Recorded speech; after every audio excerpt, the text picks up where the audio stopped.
चंचल थी वो जैसे झील का पानी, प्यारी थी वो घर की रानी। क्यों हुई उसके साथ ये दुर्घटना, आज सुनाए हम उसकी ये दास्तां।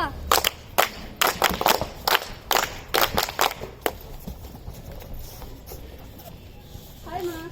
अरे बेटा तू आ गई, और आज का दिन कैसा था? आज का दिन मस्त था माँ। अच्छा खाने में क्या बनाना है? ट्रिन ट्रिन।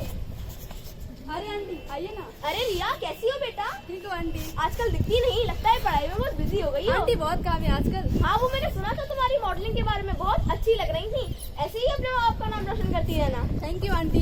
देख रही थी वो अपनी आंखों से सपने बड़े बड़े, पर अनजान थी वो अपने आने वाले कल से। रानी रानी आओ मेरे सपनों की। मेरे सपनों की रानी कब आएगी तू, आई तो मस्तानी कब आएगी तू, चलिया ओ चलिया। देख देख भाभी आ रही, भाभी। खत्म करता हूँ इंतजार, अब बस शादी करनी है उससे, अब बस। क्या है? रिया करता हूँ मैं प्यार तुमसे, शादी कर लो आज मुझसे। नहीं करती मैं तुमसे, और पीछा छोड़ो मेरा। क्या हुआ भाई, क्या हुआ? नहीं करना चाहती हूँ मुझसे तारी, थप्पड़ मार उसने की मेरी बर्बादी। तुझसे कुछ ऐसा कर कि रात को सो ना पाए, तेरी नहीं हुई तो किसी के हो ना पाए। उसे जाना घमंड अपने चेहरे पर, ये ले जा जला डाल उसका चेहरा।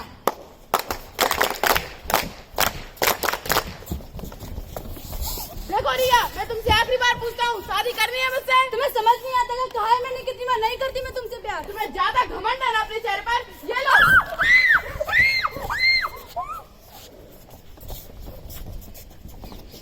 देखकर भी अनदेखा क्यों किया, आखिर क्यों प्रज्वलन बनाए समाज। जला दिया है समाज की बेटी को, जला दिया है, जला दिया है, जला दिया है समाज की बेटी को, जला दिया है।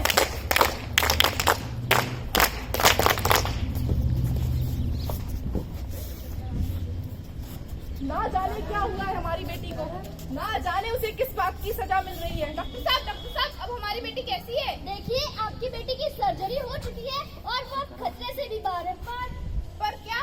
पर जो उसके चेहरे पे दाग है उसके साथ जिंदगी भर रहेंगे।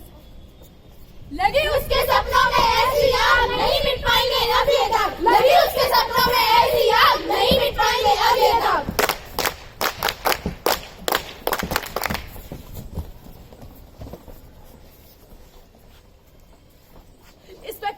इंस्पेक्टर साहब हमारी बेटी के साथ बहुत गलत हुआ है, आप उसे इंसाफ दिलाइए। ऐसा क्या हो गया? वो मैक्स हमारी गली का गुंडा, उसने हमारी बेटी के मुंह पे एसिड फेंक दिया है। हाँ मैक्स अगेंस्ट कंप्लेंट लिखो, वैसे भी इसके बहुत सारे केसेस हैं। आप फिक्र मत कीजिए, मैं आपके साथ हूँ, आपको इंसाफ दिलाऊंगी।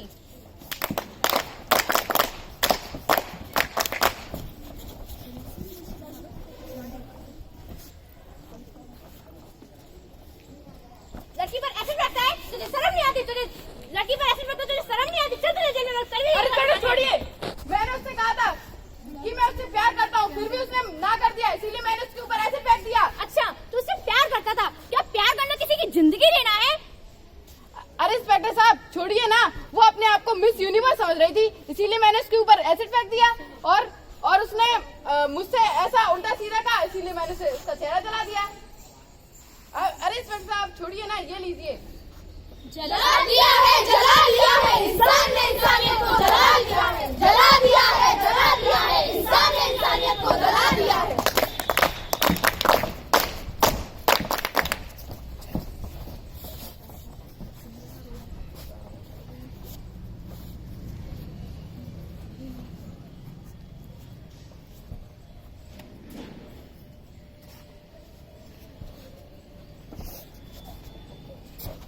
रिया रिया रिया तुम जागी हूँ ऐसी जिंदगी से, ये मुंह लेके जाऊँ मैं सबके सामने, कौन काम देगा मुझे। मत सोच कि तेरे सपने क्यों पूरे नहीं होते, हिम्मत वालों के इरादे कभी अधूरे नहीं होते, जिस इंसान के कर्म अच्छे होते हैं उसके जीवन में कभी अंधेरे नहीं होते। बेटा ऐसे नहीं बोलते, तुम्हारी बाहरी खूबसूरती से ज्यादा तुम्हारी अंदरूनी खूबसूरती है, हौसला रखो, मैं तुम्हारे साथ हूँ। पेड़ की डाली हिलने पर जिस प्रकार पक्षी घबराता नहीं है, क्योंकि उसे पेड़ की डाली पर नहीं अपने पंखों पर भरोसा होता है। जिंदगी कठिन है लेकिन असंभव नहीं। इतना सब होने के बाद भी रिया ने अपनी जिंदगी में हार नहीं मानी और अपनी जिंदगी में आगे बढ़ने का फैसला लिया। देखते हैं कैसे।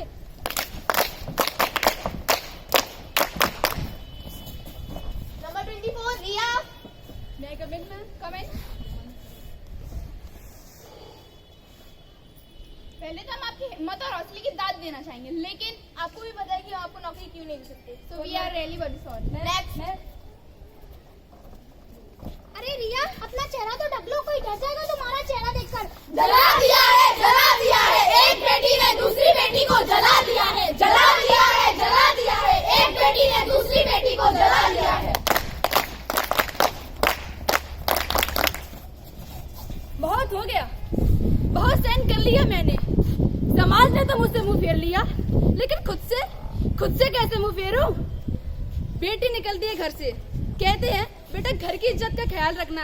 अरे तब कहाँ चले जाते उस लड़के के संस्कार जब वो बीच सड़क पर भरे बाजार में किसी लड़की की जिंदगी तबाह कर देता है।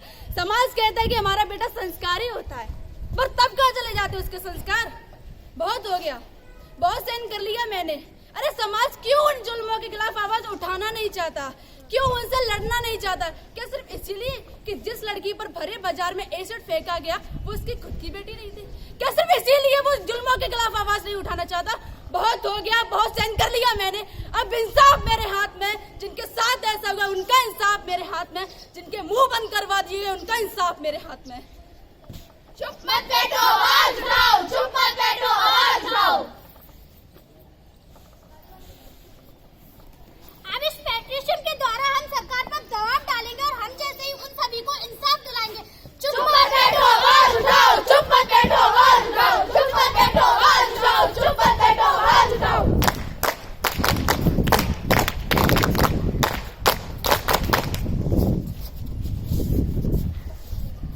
क्यों पहुंची ये बात यहाँ तक? क्यों कोई कुछ बोलता नहीं? क्यों इनके इतने संघर्ष के बाद भी रद्द नहीं हुआ तेजाब? क्यों छिड़का एसिड कितनी आसानी से मिलती है किसी की जिंदगी? क्यों इतने कम दाम में बिक जाती है किसी की जिंदगी?